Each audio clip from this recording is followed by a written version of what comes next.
Good morning, everybody. Good morning, Lush. In your truck, in the sticks somewhere, wherever you are. I saw the photo you posted. It seems like you truly are in the sticks somewhere. Good morning, Brady 419. I don't recognize that name. Maybe I missed it before, Brady. Welcome. Thank you for coming and attending. The lawn sauce. That does sound familiar, but I'm not 100% sure if I've seen that that name before in the chat. But welcome. Sorry if I missed it. Hawaii. From Hawaii guy on vacation in Tokyo. You're in Tokyo now, lawn sauce? That's interesting. My cousin lives in Hawaii, and it's a beautiful place. I think it might be a little bit, I don't know, closed in. I might feel a little bit closed in if I lived there for more than a year or so, but beautiful location. Aldo's here. I believe Aldo's in California, if I remember.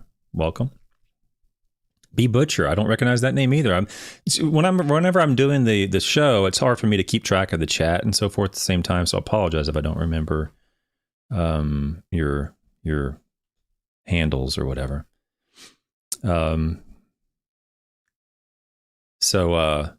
Yeah, Lush. I might be the last. That'd be sad if I was the last person you heard before you died. If you're in the sticks that far, maybe I hope you strap something to your in your car somewhere. Who knows? I'm just playing. And yeah, the lawn sauce is in Tokyo. Wow. Well, I've never been there. I have an old associate who lives in Japan. She's Japanese. I haven't seen her in ages and ages. Back from my martial art days, she was in our dojo for many years, but I have never been there. So welcome all. This is going to be a fun one today. We have a video and we have an article that is actually a fun article to go through. You've heard me say in the past, so this one's a little bit difficult. This one's challenging, but this one's fun. If there ever is someone who gets excited about articles, scientific articles, and calls them fun, I guess I'm guilty of that. So I'm going to try to, deliver my excitement, my jubilance about this article as I deliver it, because it's just a fun article to go through, and I think it'll set the stage for some of our future papers. Western Mass. Welcome. Lawn Guy 100. I apologize if I don't. I mean, there's so many new people here today. That's great. I maybe you're not new. I just hadn't seen your name. I don't remember your name either. So welcome everybody. Yesterday we did we did two websites. One website said do this, and another website said do something different. And they both conflicted with each other, and we talked about how you can't have both be true. So if you're in a situation where you're convinced you should apply nitrogen because it'll increase the grass growth, and someone else says don't apply nitrogen because it won't increase the grass growth, I mean, you can't have both of those be true, right? So you have to go find information and find some evidence to support one side or the other. What is the truth, right? Well, that's what's gonna happen today on this video. There's a video. Let's see when this was released. 10 days ago. So we're going to talk about a video. In fact, I don't even know if I have it prepped up yet. Let's see if I have it prepped up here. Oh, and Randy's from Bulgaria. I don't know what language that is. Is that Russian or I'm not sure what that is, or is it, I don't know what language you speak in Bulgaria. I apologize. I should know that, but I don't. I love our international audience. We have one from Canada sometimes pops in here. Randy's almost always in here from Bulgaria. It must be a good time of the day for you. I guess it's 7 hours ahead or 8 hours ahead. So you're probably like mid-afternoon, maybe thinking about having dinner at some point. Let's go to the internet. Yeah, see, I haven't got this set up yet. So let me see what I can do to quickly get this set up. We're going to talk about this gentleman's video right here today. The name of the, let's see if I can get this on here. The name of the channel is The Lawn Lover. The name of the article is 4 Things to Do Now for a Thriving Lawn Next Spring. Now, we've talked about, we're talking about thatch moving forward, but this has to do with what we've been talking about in fall, cool season, fall fertility. And in here, he has some 4 pointers. I'm only going to talk about 3 of them. The last one is just says keep mowing until it stops growing, which is fine. The first one, I'll just play it, but the first one is not rocket science, but we'll play through it, and then I'm going to come back and I'm going to walk through it a little bit. So the guy, I think the guy's name is Justin. For those listening, he's standing out on someone's yard. I'm assuming it's his yard, sunny day, sunglasses on, using a selfie camera stick or something and talking into the microphone as he's talking about 4 things to do now for a thriving lawn next spring. And he's in Indiana. He says in the video, he's in Northeast Indiana. Here we go. Now, the first thing you're going to want to do is try to clean up your leaves and get those off the lawn. Now, you can see back here, I did that the other day. Now, the key tip here is that you want to get these leaves off of your lawn. Now, there's a debate between mulching and removing. So I'm not going to go into the whole thing, but his first tip is remove the leaves. There's a study being conducted right now, and I know I'm going to get this wrong. I apologize. I think it's in Minnesota. I could be wrong. Maybe it's in Wisconsin. And I think, I'm not going to say the professor's name because I'm going to get it wrong. But they're looking at various influences of different quantities of leaves and how to manage those on turf grass. That study, as far as I know, is still being conducted and hasn't been published. It'll be published at sometime soon. But in general, until we have greater evidence, what he's saying here is mostly true. Just remove the leaves, mulch them in if it's reasonable quantities. If it's so much like in my yard, where I literally, after I've mulched them with a mower, there's still a thick layer of cut up leaves to the point where you can barely see the turf grass. And I have 3-inch cut tall fescue, turf type tall fescue.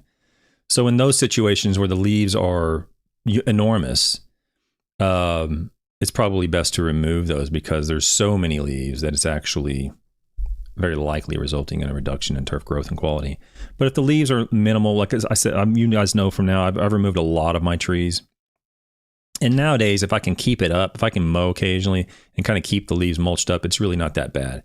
And so in those cases, just mulch them up. If it's too heavy, remove them. Plain and simple. Now let's go to the next point. Fall. Now the second tip I'd have for you guys is to start lowering your height of cut. So we're at the end of October here, season's starting to wind down. Watch the weather. I know here for Northeast Indiana, this is our last little stretch of nice weather.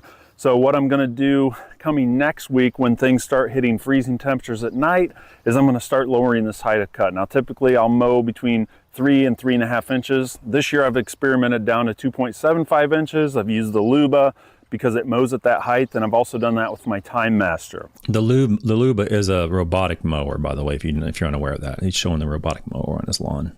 I'm not familiar with that mower. I have no reason to doubt that it works fine. So currently I'm maintaining at 3 1/4 on the Time Master, just trying to maintain these leaves and stuff. But as the weather starts to slow and you get in that last cut or two of the season, I'll drop that down.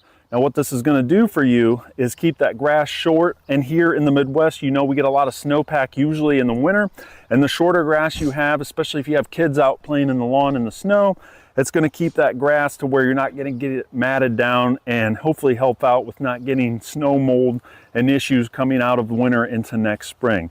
So he says he recommends lowering the height of cut to reduce the chance of disease, basically, is what he's saying. So this is a claim. And the question is, how do we know it's true or not? Okay, he's just making stuff up. You should do this. And has no evidence to support it. But how do you know? I mean, well, okay, most YouTubers are probably going to watch this and do nothing. A handful of them are going to watch it and then go lower their height of cut. Very, very few, from my perspective, my opinion, are actually going to bother to go look up his claim to see whether or not there's any evidence to support it. But I'm in that category. So what do we do when I'm looking at recommendations or turfgrass management practices within a given state? The first thing I do is I go look at the turfgrass publications from the faculty in that state. Okay, there's many other ways to do it. You can go straight to the literature if you want to, but generally, if you can go to the extension bulletins or publications from the faculties in that state, you can get an idea of what they're recommending. You kind of understand, okay, this is what the faculty are saying to do in that location. It's going to be more site specific than, a paper that was conducted in Connecticut on Indiana turf, right? So in Indiana, if they have publications from Purdue about turfgrass height of cut, I would rather rely upon those results or those papers than a paper conducted in Wisconsin or in Kentucky, just because I know that they have site specific information. So that's what I do. And I encourage the faculty there's especially one faculty who will remain nameless at an institution well north of me, who does not follow these recommendations. When you go into somebody else's state and you start providing recommendations and you start spitting out turfgrass, management practices, and you're from University ABC in some other state, it's probably not wise to do that. You probably should actually contact the faculty in that state to see what the most evidence-based information is that they're generating, rather than jump into, say, South Florida or Lexington and start spitting out information to convince people that they should be following your recommendations. And when you don't have any knowledge, really, of the local dynamics, okay, Mr. So-and-so, Dr. So-and-so. Okay. Let's go. So what do? I go to Purdue. I go to Google and I type in Purdue Turfgrass Science Publications. And when I go there, you will find this website, which Purdue has one of the more easy flowing and identifying sort of websites to, see if I can do this again. I'm going to screw this thing up once more. To go find information. Okay. So Purdue's turfgrass documents are really easily categorized.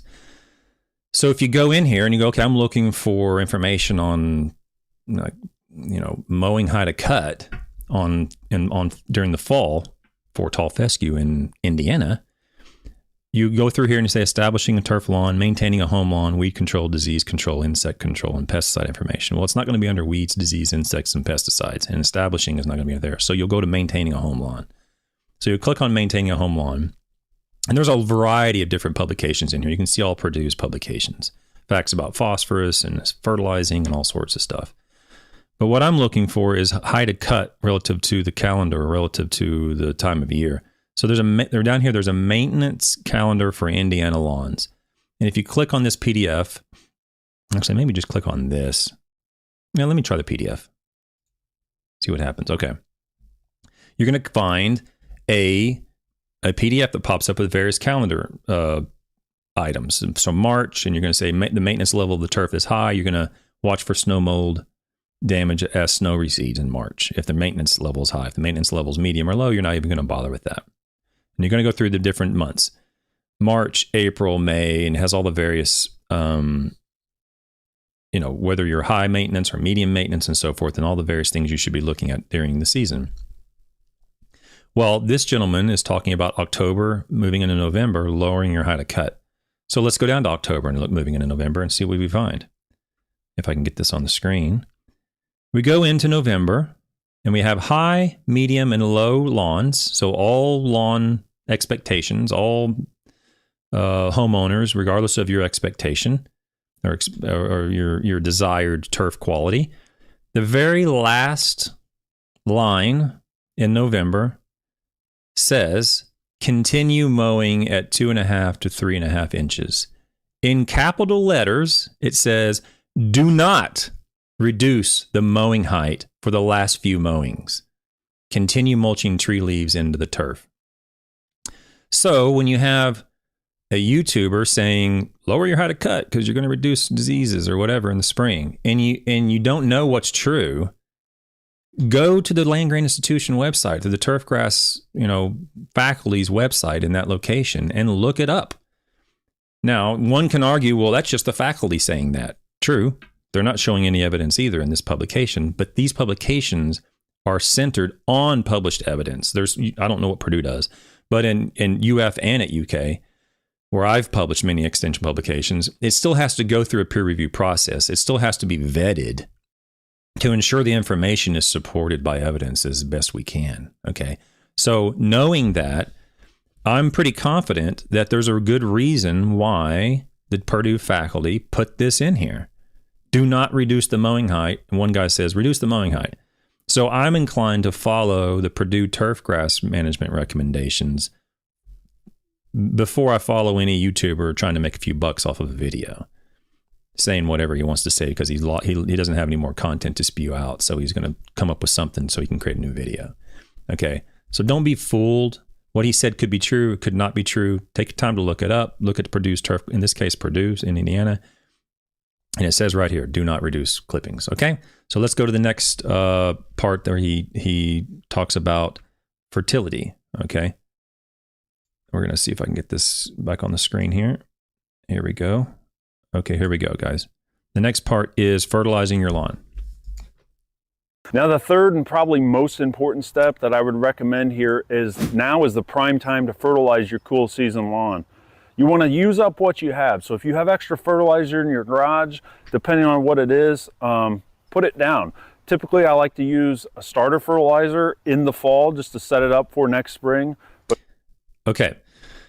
So he's saying use a starter fertilizer in the fall before the freeze. Actually, let me continue because he talks about freeze here in a second. But if you have other stuff laying around, basically you're going to want a high nitrogen boost is what most people aim for. It's not a necessity to do that. This year I used up the rest of what I had from Turf Titan in relation to Thatch Buster, Lawn Commander, and I used up a little bit of the Lawn Striper that I had left. So I put that down on the lawn probably a few days ago.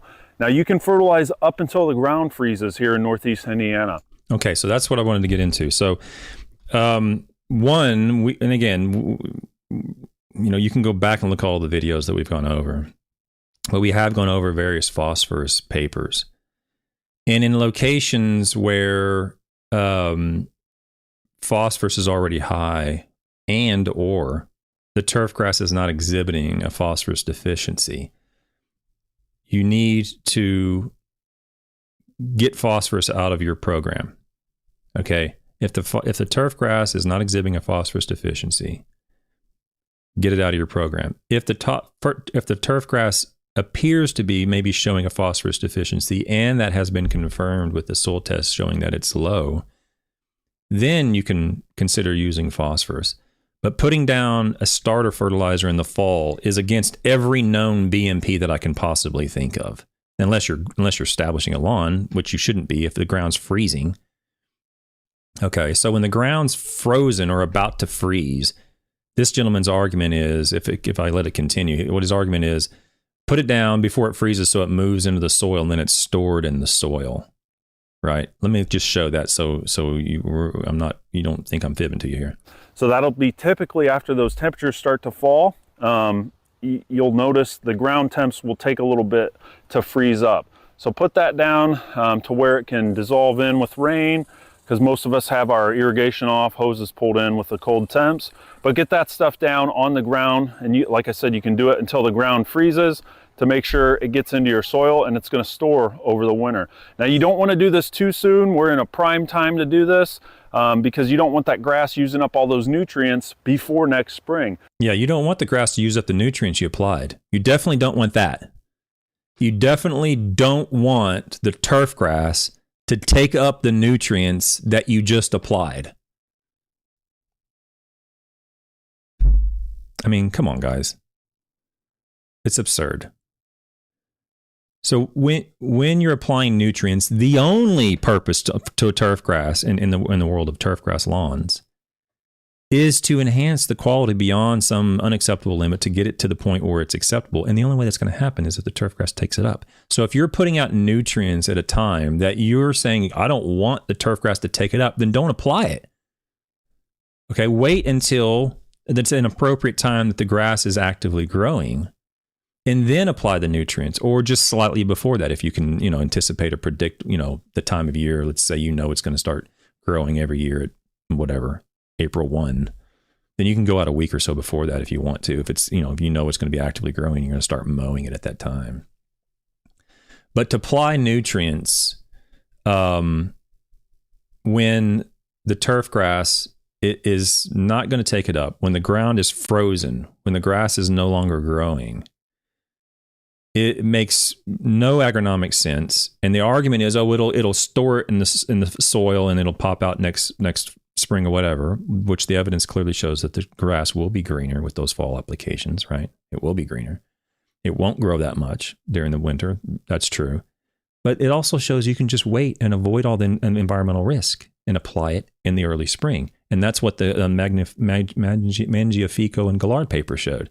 These late season applications, the fall and the winter applications of nitrogen, will increase the environmental risk greatly compared to applying those nutrients earlier on when the turf grass has an opportunity to take it up. Okay, so let's go back to the Purdue paper, and I'm going to give him a pass on this one. Okay, so I think this guy's name is Justin. Apologize if that's incorrect. I'm going to give him a pass on this one because of what the Purdue paper says. So we go back to the Purdue paper, and it says in September, apply 1 pound of N. Okay. In October, it doesn't say apply any nitrogen. But then in November, it says apply 1.5 pounds of N. Can I draw on that? No, I can't draw on this. 1.5 pounds of nitrogen. It says use fast release nitrogen plus such as urea and apply after the final mowing, but while the grass is still green. So that's still in the Purdue turf grass extension paper. Sorry if it got off the screen there. I apologize. I'm not going to constantly switch these back and forth. I apologize. It's still in there. So I'll give the guy a pass on that. But remember, we had Dr. Bigelow on. You can go back and look at the guest playlist and pull up Dr. Bigelow's present or discussion with me. And in there, he stated that he showed in his early publications in his career that the November application did have some benefit for sure. But he also stated that he would not recommend that today. Okay. Because of the potential environmental risk associated with those late fall and winter applications. So Justin, I'll give you a pass on this one because it is in the Purdue paper, and it's up to Purdue to. When was this even? Oh, this had Clark Throssell on it. So this document is old. It has Zach Riker and Clark Throssell. This document is what, at least, when was it published? Probably at least 15 years. I forget when Clark left Purdue. I don't see a date on here, but so it's an out of date pub. At least that part is out of date, and it probably needs to be updated with Dr. Bigelow's comment, meaning he probably wouldn't recommend that today, even though you see a turf response. The risk is the potential risk of environmental impairment is too great. Okay, so when you come across these YouTube things, as I mentioned the other day, I don't have any responsibility to refute this guy's claims because he didn't provide any evidence to support it. But that's only in cases where your desire is to convince him or to convince somebody else that you're right or wrong or whatever the case is. In this case, I just wanted to show that when you're presented this information, take some time before you just implement it. Take some time to actually go to the university's website, the Turfgrass website, which in the case of Purdue is outstanding, far better than Kentucky's. Even when I was there, I couldn't find my own documents on the Kentucky website. But Purdue's is very good, very easy to follow. So when you have two conflicting recommendations in the same state, one's coming from the university faculty and one's coming from a YouTuber, the chances are pretty good that the information coming from the university faculty is more accurate. Okay. So, do a little homework, do your due diligence, and you can avoid some of these bad recommendations. And just like the king, the mice, and the cheese, you follow a recommendation that's poor, and then it keeps compounding. We lower that height of cut at that time of year. Who knows what's going to happen down the road? It could be better, it could be worse, and then you have to do something else to make it better, and do something else to make that better, and you're constantly compounding the problems. Rather, if you just left it alone, kept the height of cut as it was, and just let the turf go to sleep, you probably were better off. Okay, so now let's get to the publication. Back to Thatch. Now, this publication, as I mentioned, is about, it's the title of this publication is Nitrogen and Aerification Influence on Putting Green Thatch and Soil. It was published in 1979 in Agronomy Journal. Okay, so again, this is one of our top tier publications. The content in this is, you should have some good confidence that it's accurate. The reason I like this is because it's completely relevant to a lot of nonsense that occurs today, particularly with nitrogen sources. There's a lot of salesmen that'll say, oh, you should be using calcium nitrate. Calcium nitrate will increase your roots, or calcium nitrate for this or whatever. And there's other folks who will have different takes on, it'll increase your phosphorus or decrease your phosphorus. And they're always trying to spin information to convince you that what they're saying is accurate. When in reality, we've known about this stuff for ages and ages. And so this paper talks about Thatch, but it also talks about a few other things that I find very intriguing and interesting. So we're going to get into it. I'm just going to breathe in the introduction real quick and then get to the purpose. Thatch continues to be a turfgrass maintenance problem, aggravating most growers, even after years of practical experience and scientific study regarding its cause and control. So really good first sentence. Thatch, an excessive accumulation of plant residue, must be removed from high-quality turfs like putting greens and bowling greens, some golf fairways and tees, and even certain lawns and sports fields. In spite of modern equipment and technology, thatch prevention and removal is laborious and expensive. You could write that today. By the way, this was written by G.S. Smith, who was an assistant professor at UF, and he went to Tennessee after this. So he was at UF briefly, like a lot of faculty over the years. They're at UF briefly, and then they move on. They have a lot of really good faculty there now. And one of the world's great, well, probably, whatever. He would disagree with me, but I would say the world's greatest currently active turfgrass nematologist is at UF. One of the world's greatest turfgrass pathologists is at UF. Dr. Crow and Dr. Harmon are fantastic. Dr. Unruh is a jack of all trades, and he's extremely well respected and successful in the areas that he works in, which is a variety of different things. So there's a lot of good faculty there now, but if you go down the list of people who have left UF and gone to other universities, it's astounding. They're really good, and they end up going somewhere else, but that's okay. Let's get into the material. The objective. The purpose of this study was to evaluate nitrogen fertility and aerification frequency on thatching of Tiff dwarf Bermuda grass. So we're on a putting green. Specific objectives included evaluation of ammoniacal and nitrate nitrogen for quality turf production with concomitant thatch decomposition. And number 2 is to study the thatch soil environment as affected by fertilization, aerification, and liming. So they're going to look at the difference between ammonium sulfate and calcium nitrate. So if anybody ever wanted to know what's going to happen in turf grass, the differences between these two, you're about to find out when it comes to Tiff dwarf Bermuda grass. I love this stuff because you can always go back and someone says there's a whole company that does, a lot of their profit and, market share is on calcium nitrate. And then you can go back and go, this is 1979 or whatever it was. And this shows very clearly that, it's not the best source in many locations. Anywho. So we go to the materials and methods. An established Tiff dwarf Bermuda grass putting green at the Turf Grass Field Laboratories in Gainesville, Florida was used for this study. The soil mix was an Arredondo loamy fine sand. So this is where I did my master's, by the way. So the Turfgrass Research Center in Gainesville used to be in northwest Gainesville, up near the Devil's Mill Hopper area of Alachua County. And it was an old sort of, I don't know what it was, 5 acres. It wasn't very big. Where dozens and dozens of people did their work. Okay. And so I'm very, very familiar with this location and the soil. And then in 2002 or 3 or 4, it was right at the end of my PhD, they moved everything from the northwest part of Gainesville to like just north of Ocala, south of Gainesville, about 30 minutes or so, 25, 30 minutes. So, and they kind of put all the various agricultural research disciplines under one umbrella, which is far better. We're far better off there now. Or they are far better off there now. But this is where I did my master's work on this exact location. Main plots were, I'm not going to go into that. The three aerification frequencies were: 1, they did it 2 times a year.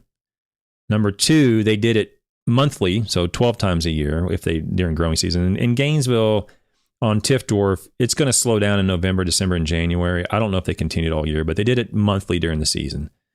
And then number 3, they did it bi-weekly, so 26 times a year. So it's 26 times a year versus 12 times a year versus 2 times a year. Okay. Fertilization treatments randomized. Subplot treatments were ammonium sulfate every 2 weeks or calcium nitrate every 2 weeks. Then they also had some other things. Ammonium sulfate plus lime applied every 2 weeks. So they're trying to counteract the influence of the reduction in pH from the ammonium sulfate. And then ammonium sulfate plus lime every 2 weeks rather than apply them every 2 weeks. Ammonium sulfate plus, every 2 weeks plus top dressing. And then calcium nitrate every week. And then ammonium sulfate plus lime every week. So they had all sorts of combinations of lime and ammonium sulfate and calcium nitrate. Treatment combinations were repeated 6 times. 6 replications. That's a lot of work. But that basically means the power of this study is substantial. Normally, replications in agriculture and turfgrass we use 4 replications in the field. Every now and then we'll use 3 replications, but nowadays a minimum of 4 replication is kind of standard in field research. Calcium sulfate was applied with calcium nitrate at rates equivalent to the sulfur applied under ammonium sulfate fertilization. And lime, high calcitic limestone, was applied with ammonium sulfate to attempt to balance the calcium supplied under the calcium nitrate fertilization. Thus, calcium and sulfur were reduced as variables in comparing nitrogen treatments.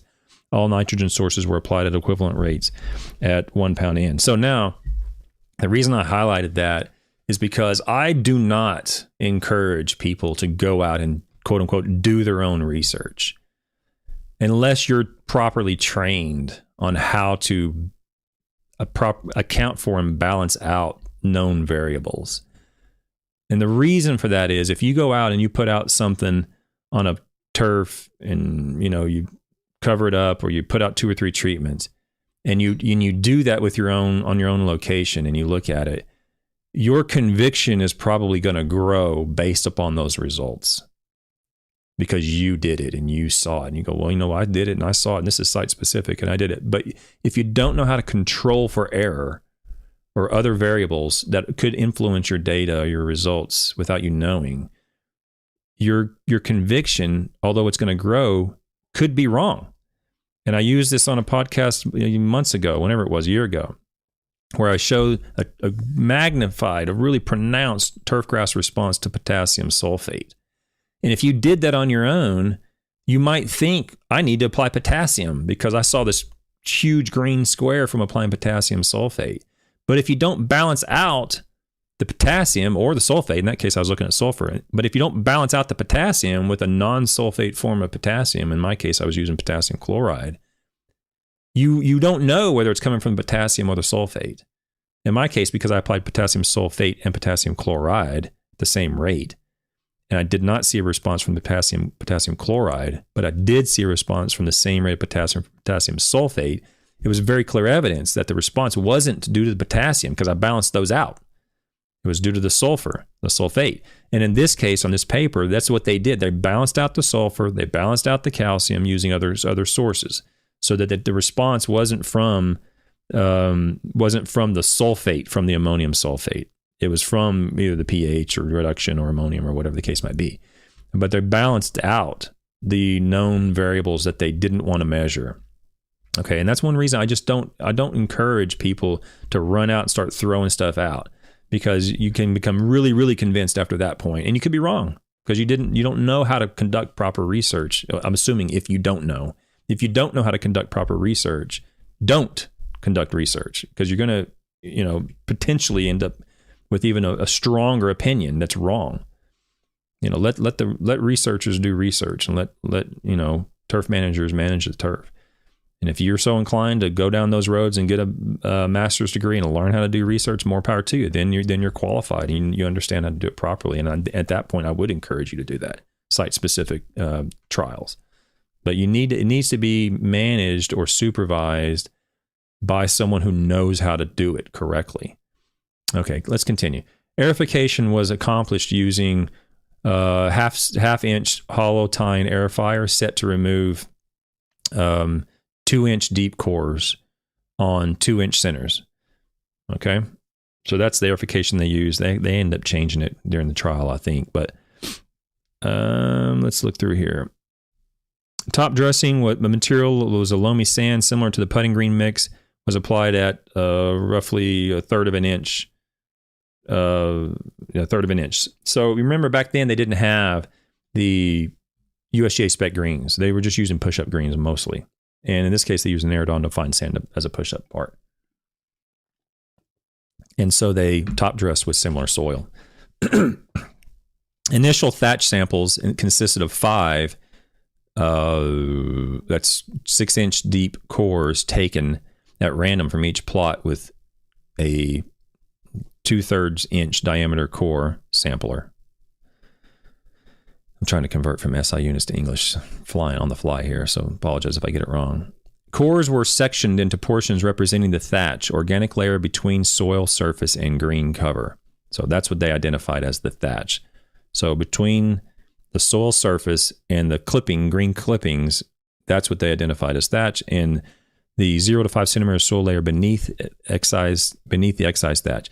After a 7-month experimental period, core samples were again collected, this time using an inch and a half inch diameter tube. Thatch thickness depth was measured using a millimeter scale on uncompressed cores collected immediately afterwards. Now, last night we talked about the different ways of measuring thatch. They did it with a caliper, basically. It was measuring a millimeter scale. So they measured the depth in millimeters. They did some other things here too, but that's what they end up going by as the millimeter scales. Thatch weight was also determined, so they measured the weight, as we learned last night. Measuring and the differences in thatch based upon weight can be very variable relative to measuring the thickness of the thatch with a ruler or caliper. Relative root dry weight was also measured. So relative root dry weight, we're going to look at that, which I find interesting. We'll get to it. The top dressing treatment was selected because of a reported increase in thatch decomposition following soil top dressing. So that's the reason they used top dressing as a treatment, because it's been reported to have an influence. The other 2 treatments were used to compare nitrate and ammoniacal nitrogen sources, and because the highest aerification frequency should have mixed thatch and soil to the maximum extent. So when they're aerifying, their thought was not just the removal, but also the mixing of the soil and the interaction with the soil and the actual thatch itself that might hasten decay.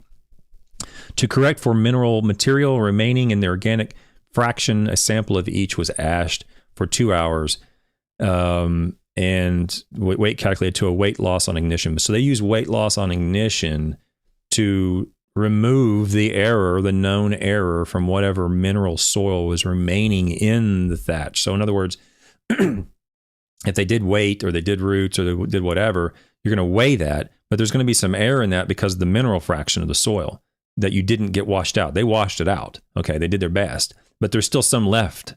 And so in order to account for that error in weight, they ashed the entire sample and subtracted that out. They were able to remove basically the mineral error component by ashing the sample. So that's a very, very good way of doing it. So Thatch, the results and discussion. Okay,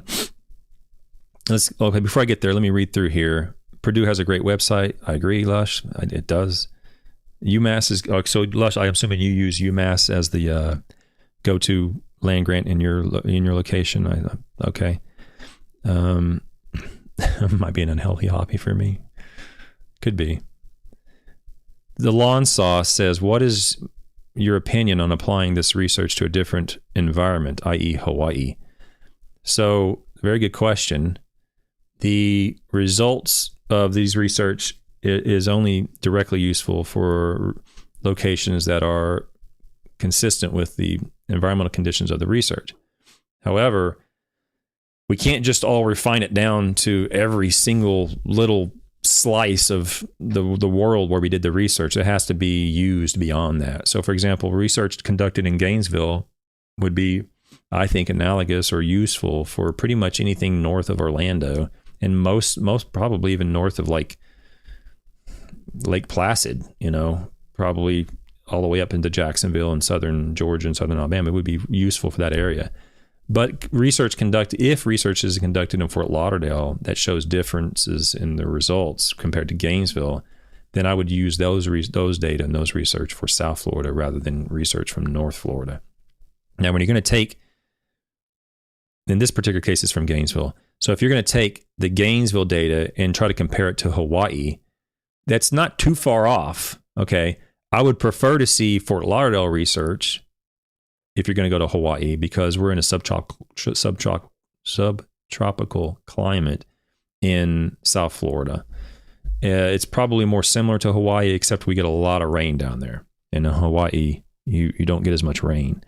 So you got to be careful when you're comparing results from one location and trying to attach it to your location. You do. And it kind of depends on the research. Okay, it's going to kind of depend on, what they found and how they did it.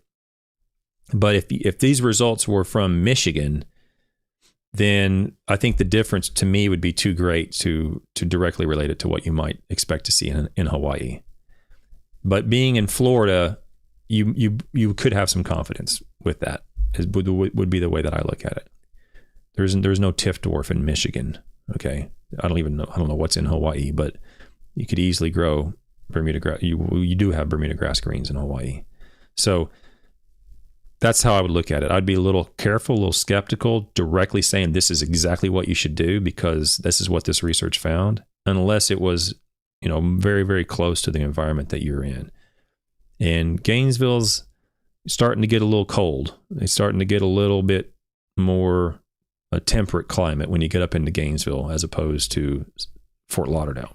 Okay, so that's my take on how you should use the results from what was published to your location. Ideally, it'd be in an environment very close to you in Hawaii. Hopefully the research would be done in Hawaii. For results in Indiana, hopefully it's done in Purdue, but you just got to be a little bit aware of where it was conducted and use your, call them, ask them, call the Hawaii. I don't know who's in Hawaii that would deal with this at a university, but ask them, is this can I follow this, or what do you recommend? That's probably a better approach. Okay, results and discussion. After 7 months of treatments, thatch thickness averaged 12.6, 10, and 10.3 millimeters for the three aerification frequencies of twice yearly, monthly, or biweekly table 2.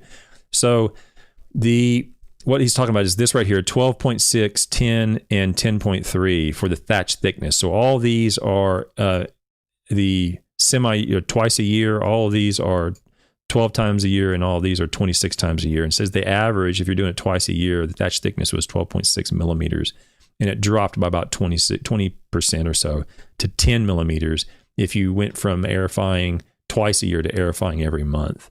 But it didn't really drop any further if you aerified it twice a month. Okay, and you see those results there. The value for top dressing plots was 17.3 millimeters, but is not included in the average since it was biased by adding soil. Thatch in top dress plots was still intact but slightly buried beneath the added soil. Top dress plots did in no way respond as if they had maximum thatch. Increasing aerification from twice yearly to monthly slightly decreased thatch thickness measurements. However, no further decrease occurred as frequency increased to biweekly, which is what I just said. Due to variations in replicates and even samples within plots, little statistical difference was detected among treatments. So you have to understand, every time we go below the soil, well, thatch isn't technically that, but we deal with roots or anything close to the soil related, the variation is tremendous. You know, the human error and the measurement error and there's a lot of error involved. So that's the reason we don't really see differences in roots oftentimes. You know, we don't see differences in thatch sometimes because there's just so much error. And that's what he says here. The variation in the replicants and even samples within a given plot, there's a tremendous amount of variation.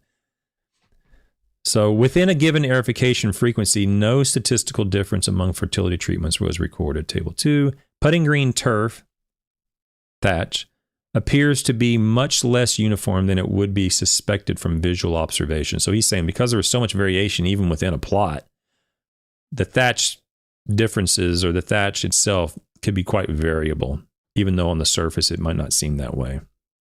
The difficulty of measuring thatch by thickness alone is one of the problems in thatch control studies. Thatch accumulation increased in thickness under monthly aerification as nitrogen was applied weekly. Consistently, more thatch developed under ammonium sulfate than calcium nitrate under monthly and biweekly aerification. So this is where calcium nitrate salesmen would say, oh, look, thatch is going to grow when you're using ammonium sulfate compared to calcium nitrate. It's going to grow more. Well, hold your horses here. Increasing N rate has been blamed for increased thatch, which we're going to find is the case in some of the other articles we're going to go over. However, when combined with aerification, N rate seemed to have little significant effect during the time period of this study. So the rate of nitrogen was likely to have an effect for sure on thatch accumulation, but whenever it's included in a management program that contains aerification and these other things they did, it didn't seem to have an effect. Thatch thickness in excess of 1 inch at the end of one growing season was excessive and interfered with mowing. Some turf scalping occurred on all plots except the firmer soil top dress plots. So that's some scalping going on there when it wasn't top dressed. Let's look at this table. So I'm looking at a table. It's entitled Accumulated Thatch Measured by Thickness of Tiftdorf Bermuda Grass After One Growing Season and of Aerification and Fertilizer Treatments. And over here they have thatch thickness, and then they have size fraction by weight, and they have root dry weight over here. And yeah, okay. So what you'll see is the top 4 treatments, or the first 4 treatments, are the semi-yearly, 2 times a year aerification, and then the next 4 are monthly, and the next 4 are biweekly, and so forth. And you'll see that the ammonium sulfate weekly and the calcium nitrate, ammonium sulfate biweekly and the calcium nitrate biweekly are the first 2 treatments up here, okay? And you'll see, go all the way over to the right, and you'll see right here, root dry weight. So I'm not a big root person. I don't particularly think that we should be focusing on roots unless roots are the problem. 1, because the variation is tremendous. 2, because no one, the homeowner, I've never had a homeowner or a superintendent or a member or a player or a golf pro come up to me and go, hey, my turf grass roots don't look that good. Can you do something about that? That turf grass, granted, the top turf is influenced by the roots. I get that. But it's, we're looking at most of our money is made on above ground tissue, not below ground tissue.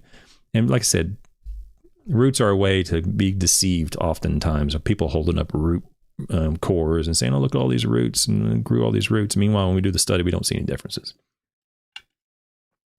In this study, we did though. Calcium nitrate biweekly resulted in a reduction, or actually you should look at this. Ammonium sulfate biweekly resulted in an increase, a significant increase of root mass. It went from 0.89 grams to 1.3 grams. So you're looking at a 30 or 40% increase in root dry weight when ammonium sulfate was used rather than calcium nitrate. So the reason there was more thatch from the ammonium sulfate is because the grass was growing better using ammonium sulfate than calcium nitrate. And they'll state that in a minute, where the quality of the turf was superior using ammonium sulfate rather than calcium nitrate. Okay. So I just think it's interesting that, time after time. Here's the next: calcium nitrate biweekly, 0.86. Ammonium sulfate with lime biweekly, 1.38. See an increase in roots using ammonium sulfate rather than calcium nitrate. Same thing down here under biweekly aerification. Same thing, 0.85 from calcium nitrate, 1.18 from ammonium sulfate. Those two aren't statistical. They will have the same C there. But here's the ammonium sulfate. That's biweekly. Okay, so that's right. Calcium nitrate weekly. So if you do calcium nitrate weekly, it's 0.92. You do ammonium sulfate weekly, it's 1.44. So you're looking at like a 40% increase in roots just because you're using ammonium sulfate rather than calcium nitrate. I like these little things like this because it's not really the purpose of the paper wasn't to show like roots or something. It wasn't like, it was to show differences in end sources on Thatch, but they show these other things. And I always get a kick out of when I see it. And then you'll watch by the end of the day today, I'll see something on YouTube or on Twitter saying calcium nitrate, you should use calcium nitrate, you know. Meanwhile, ammonium sulfate is consistently a superior source of nitrogen. So anyway, thatch thickness in excess of 1 inch at the end of the growing season. Okay, I already read that. So thatch weight, decrease in thatch with increasing aerification is more evident from weight measurements than from thickness data. So in this case, they use weight rather than thickness, and they saw the differences more frequently. But as we know, the weight is more variable. The thickness, it tends to be the more consistent and precise measurement method, as we showed last night on our paper we talked about last night.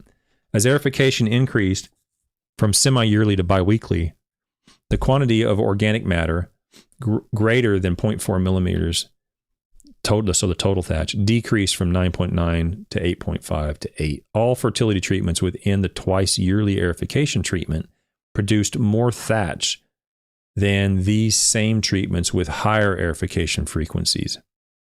Increasing aerification from monthly to biweekly did not statistically reduce thatch weight. So basically, the initial change from twice a year to monthly had an influence, but more aerification did not. Increasing nitrogen rate, regardless of source, did not statistically increase thatch weight when averaged over aerification treatments. That's it on thatch weight. So let's go to root weight. Overall root yields averaged over aerification treatments were nearly constant. The values from 1.19, 1.19, and 1.09 grams for increasing aerification frequencies. Severe aerification appeared to have little effect on root yield. So that's what they're saying. That's what you found up here on this. So 1.19, here's the two 1.9 on it, and 1.09. So they're increasing all the nitrogen fertilization stuff's the same and lime's the same. They're just changing the aerification frequencies. And they didn't really see much of an influence when you increase the aerification on the root dry weight. So that's a good thing.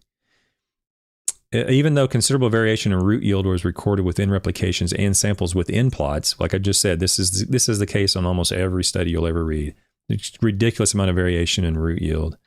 The superiority, even though that's the case, the superiority of the ammoniacal nitrogen source was obvious. See, this is the reason why it's important that we publish our work, because these guys, GS, I don't know where GS Smith is. I hope he's still around. But he didn't know I was going to be sitting here, what was it, 44 years after he wrote it, giggling about this stuff. He didn't know that. But you got to write it. You got to publish it. You got to put it in the literature so it's there into perpetuity. It's always going to be there. So goofballs like me can come around and read it on YouTube and get a kick out of it. I just get a kick out of it because everybody's like, not everybody, but there's a lot of just misinformation. If you hear the same thing over and over and over, even if you know it's not true, there's been studies that have shown that you will eventually begin to be convinced that it is true. Calcium nitrate's good. Calcium nitrate's better than ammonium sulfate. Calcium nitrate's ammonium. And you go, it's not true. They keep saying it. They keep saying it. You keep hearing it from salesmen. You keep seeing it on sell sheets. You keep hearing it over and over and over and over. Eventually, you're going to become convinced. It's just human nature. Okay. But he wrote this in 1979. The superiority of ammoniacal nitrogen source was obvious. Remember, they balanced out the sulfate. So it was just from the ammoniacal form of nitrogen. Now, granted, it's going to oxidize into nitrate pretty quick after it gets to the soil. But the only difference between the calcium nitrate and the ammonium sulfate were the forms of nitrogen, because they balanced out the sulfate and they balanced out the calcium. So they're only looking at ammonium versus nitrate. And it shows that it's superior. In every case, this is the study, and this is what I'm quoting. In every case, ammonium sulfate produced greater root yields than calcium nitrate, regardless of the aerification frequency. When nitrate, nitrogen, and ammoniacal nitrogen was averaged over all treatments and compared, it was found that root yield was 50% greater for the ammonium sulfate. It was 50% greater just simply because you chose to use ammonium sulfate rather than calcium nitrate. That's a substantial benefit to you if you understand that and you're using a nitrate source, calcium nitrate. You could potentially just switch sources. Now, I was talking about this on YouTube or somewhere, but I wouldn't do that if the pH was 4 or 4.5, and that pH is resulting in a reduced turf quality. I wouldn't really be using ammonium sulfate in that case. And we're going to show here in a minute that even when you are using ammonium sulfate and you realize the pH might go down, you might apply lime, but in some cases that lime won't have the effect that you think it might. And they're going to show that right here, which is one reason why I love this paper. Soil analysis after one growing season. We're going to get to the soil analysis right now. Soil pH varied from 4.6 to 6.3 depending on the nitrogen source. Values from calcium nitrate were constant for all aerification frequencies studied, varying only from 6.2 to 6.3. So there was really no change in pH from calcium nitrate applications. And for weekly or biweekly applications, so it didn't change. Soil pH under ammonium sulfate ranged from 4.6 to 5.1. Okay, with significantly lower values occurring under weekly applications of nitrogen. So didn't change the pH with calcium nitrate. It stayed pretty stable, but it did lower, ammonium sulfate did lower the soil pH, and it lowered it even more the more you put on. So now we know that. Oh, let's go out and apply some lime to adjust it and so forth. High calcitic limestone was combined with ammonium sulfate in anticipation of this acidulating effect. However, pH values showed little or no effect from adding lime during the time period of this study. So, and this is on an Arredondo sand. Okay, I'm familiar with this soil. It's not sugar sand per se, but it's pretty close to it. In other words, there's very little buffer capacity of this soil. It's going to change, the pH is more likely to be influenced in this soil as opposed to a more heavy soil like a clay textured soil, okay?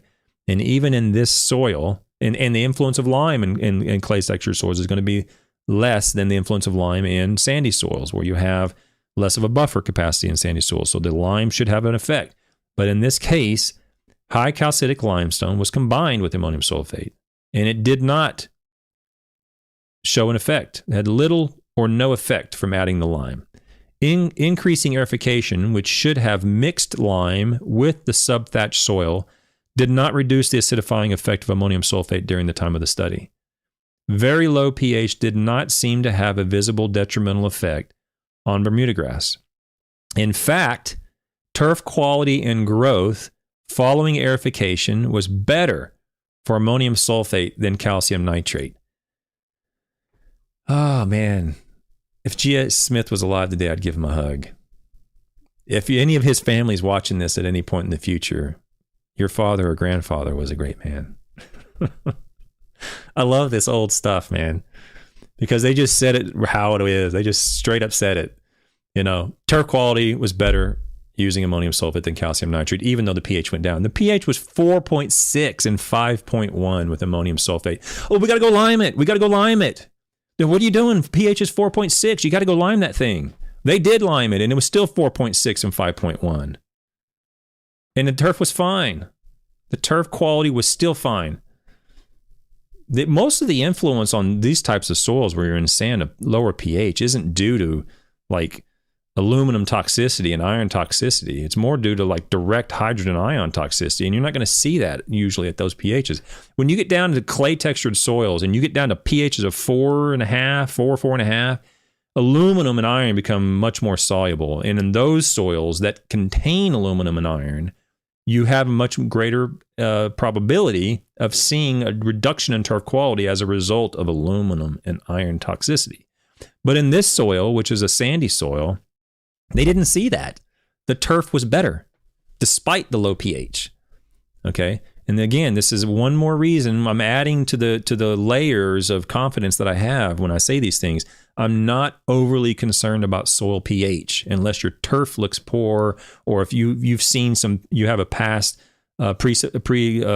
condition that you know the turf has been poor because pH, and you're working on moving it up and so forth, or you're working on moving it down in whichever case it is. I'm not overly concerned about that stuff because of stuff like this, because of published literature like this. Okay. Can pH influence it? No doubt. Low pH and high pH, no doubt, can have an influence on turf grass quality. But I'm not interested in it unless it's having an influence on turf grass quality. Okay? Let's go to extractable magnesium. Extractable magnesium was constant for all fertility and aerification treatments, varying from 35 to 52 kilograms per hectare. There was also no significant difference in P levels. Okay, P range from 57 to 67. Okay, so if you know anything about phosphorus, the presence of phosphorus is everywhere, and it loves to bind with practically everything, but particularly with iron and calcium phosphate, iron phosphate. It likes to bind and become insoluble with everything. The idea was even aluminum phosphate. What else? I mean, basically, there's a lot of elements in the soil that will bind phosphate. Okay. But in this case, it didn't have any effect on phosphorus. So let's go up and look at that. It was in this right here. So we're looking at soil analysis after one growing season. You can't apply ammonium sulfate because the pH gets low. The phosphorus is going to settle out of solution. It's going to precipitate out of solution, which is true in laboratory settings. It's true. And even in different soils, it can happen. There's no doubt. But in this case, here's phosphorus over on the right-hand side. If we can see this, if I can keep it on the screen. And there's no influence on phosphorus at all. Whether you're applying ammonium sulfate, calcium nitrate, you're aerifying this, aerifying that, all the phosphorus was 62, 57, 62, 62, 59. There's all these A's indicate there's no differences in the available or the extractable phosphorus. And ironically enough, in my master's thesis, the phosphorus, I don't know what soil extractant they used, probably Mehlich 1 back then. I don't know if that's, maybe not, because maybe. Mehlich 3 came out in 84, I think it was. So Mehlich 1 might have been around at that point. And my Mehlich 1 numbers were really close to these numbers, actually. Anyway, it had no effect on magnesium. So all this calcium and all this ammonium and sulfur had no effect on magnesium at all. It did affect calcium because you're applying calcium. Okay, you're applying calcium to this treatment right here, and your calcium goes sky high. Calcium goes sky high, and you can just point them out. All the calcium treatments go through the roof. But the addition of calcium did not result in a concomitant reduction in phosphorus or magnesium. There was an influence on potassium. So potassium levels did show significant differences among treatments. Table 3. Lowest K levels occurred under weekly applications of ammonium sulfate, while highest levels occurred under biweekly calcium nitrate. Values range from 38 to 67 kilograms per hectare. As ammonium sulfate rate increased, lower soil levels of potassium resulted. So ammonium and potassium, those two ions, are very similar in size. And in fact, those two ions are used, because we know this, those two ions are actually used in soil extractions. Ammonium will be used to remove all the potassium, and then you come back and you can measure various cations on the soil because they're very similar in size, and it can exploit the various exchange sites in a similar fashion. So when you apply ammonium sulfate, which is right up here, apply ammonium sulfate, you're going to see sometimes a reduction in potassium, this is ammonium sulfate biweekly. We see a reduction in potassium in the extractant here relative to calcium, which is here. Okay. And you see that for the most part throughout. You'll see here is ammonium sulfate and here is calcium nitrate. You'll see a reduction in potassium a little bit here from the soil extractant. Okay. So that is true. It did not result in an influence on turfgrass, which we're going to see in a second. They sum that up real nicely here at the end. But it did reduce potassium. So repeated applications of ammonium sulfate on sandy soils like that, if you keep doing it over and over and over and over, you might eventually reduce the potassium down to a point where you might see a response to applying potassium. It's possible. But I'm not a fan of applying anything unless there's a good reason. And in this case, the potassium wasn't low enough to recommend applying potassium. The turf quality was fine, regardless of the reduction of potassium from ammonium sulfate. Let's see. Here. Soil pH, I had it in red here. Soil pH, potassium, magnesium, and calcium were below considered optimum levels for Florida where ammonium sulfate was applied, but no visible symptoms of mineral deficiencies were observed.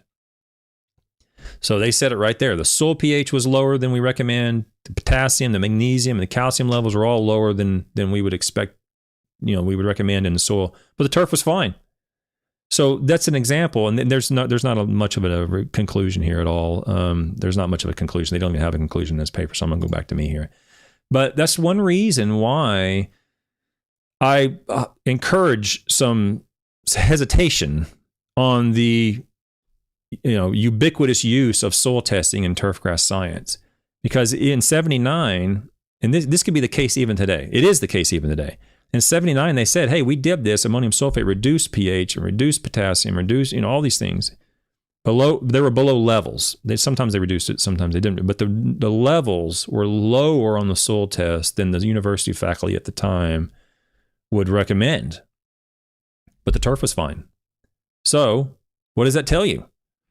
The soil test was wrong, or the interpretation of the soil test was wrong. And today, that still exists. Interpretations of soil tests are, in most cases, and I say most, I'm using that word very specifically, in most cases are wrong. More than 50%, I would say, are inaccurate, because we do not have enough confidence in how to interpret those values. Okay, we just don't have enough data and enough results to say, yes, it should be this on this turf, on this soil, at this location, at this time of year. It should be this. And if it's below that, you have a really good chance of resulting in a reduction in turfgrass quality. That exists, but not near as much as, you can't just say that. There are definitely locations where that exists. But it doesn't happen in Wisconsin, in Kentucky, in Florida, in New Mexico, in Arizona. We don't have it all over the place for all these turf grasses and all these soils. It doesn't exist.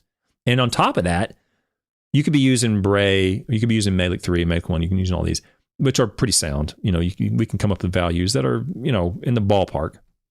But homeowners oftentimes don't have that. They're using these mail-in kits that who knows where these values are coming from. I just took some out in my own lawn, and they came back, and I'm like, I took the same sample, which I'm happy to show you. I took the same soil sample, split it into 3 different, or was it 4? 4 different samples, and sent it off to the same lab. And it came back with 4 different fertilizer recommendations. Okay, one was apply a lot of potassium, another one was apply a lot of nitrogen and phosphorus. And it was the same soil taken from turf grass that is acceptable. Okay, there's no reason for me to apply any nutrients to that soil at all. The turf grass is perfectly fine. But this mail home lab kit said you gave me 4 different fertilizers to buy. One test said buy this fertilizer. The other test said buy a different fertilizer. There were 4 different fertilizers I had to buy based upon whichever soil test that was sent in. It all came from the exact same turf, and it came from the same exact soil. So that should tell you the variation and the error involved with some of these tests. The tests are oftentimes wrong. And that's exactly what he stated here in 1979. Even though all these levels were below levels we considered to be acceptable on the soil test, the turf grass was fine. No visible symptoms of mineral deficiencies were observed. And it says right here, turf quality and growth following aerification was better from ammonium sulfate than calcium nitrate. It was still fine, okay, despite its influence on soil nutrient levels.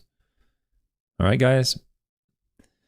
Let me read the chat, and we'll see where this goes. Are there any public stews? A new name. I haven't seen that. Welcome if you haven't been here before. Welcome, public stews. Are there any studies about aeration on normal homeowner lawns? I'm so skeptical that it's necessary. Well, yes. I mean, if you want to say on someone's lawn, then I'll have to look that up. But there are aerification studies conducted under lawn settings. And I will say this, is that aerification is greatly oversold. Sorry if you're selling aerification. And thatch control is greatly undersold. Okay, remember, this was all about thatch. This whole paper was about thatch.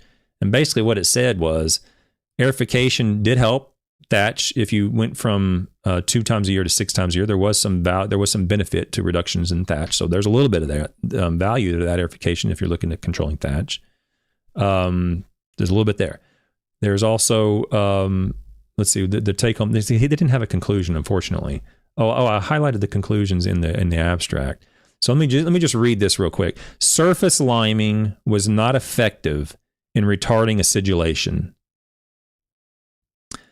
No changes in thatch weight or nitrogen content could be measured. Thatch accumulation was not adequately controlled by the combination of aerification, selective nitrogen sources, liming, or soil top dressing. Measuring thatch proved to be difficult, as did correlating thatch with turf quality and growth. So they're saying, right, it's pretty clear. That was in the abstract. I'm sorry. I highlighted that because they didn't have it in the actual there was no conclusion really of this paper. It's the one sort of shortcoming of this paper. So there was a difference when you increased the aerification, but it wasn't controlled to the extent that this says wasn't adequately controlled. It wasn't controlled to the extent that they needed, but it did show a reduction based upon how often you aerified. We're going to go into not verticutting, but like dethatching machines. Those machines, based upon the type of machine it is, and whether or not it has loose tines or solid tines or fixed tines, can have a great effect on dethatching. Okay. And there's companies that do nothing. There's a company in Northwest Florida is called the Thatch Man. His name's the Thatch Man, his company, and he dethatches all the time, and he takes off tremendous amounts of tissue. In those cases where someone's doing it correctly, in my opinion, would be of great value. But you're talking about home lawns. Most home lawn machines are like little vacuum cleaner looking things. And those things aren't really removing anywhere near the extent of thatch that is probably necessary under extreme conditions of thatch. Also, I've noticed in my community, thatch machines are oftentimes used on we have tall fescue lawns here. There's almost no Bermuda lawns and no bluegrass lawns in my community. And I'll still see thatch machines used occasionally. But tall fescue doesn't really have a thatch problem.